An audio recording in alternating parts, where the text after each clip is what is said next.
I believe, and I say this to fellow pastors, I believe that people who serve in the house should not be disadvantaged because they have chosen to serve in the house. Because sometimes some of them are even better than the people who pay a lot of money to bring to sing. So I think that the debate is a healthy one, and I think that it's high time that kind of thing came up, because when you hear that people charge as much as 10 million naira just to come and sing for 20 minutes, there's quite some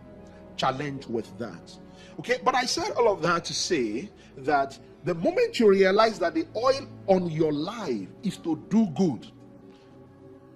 the oil on your life is to be a blessing,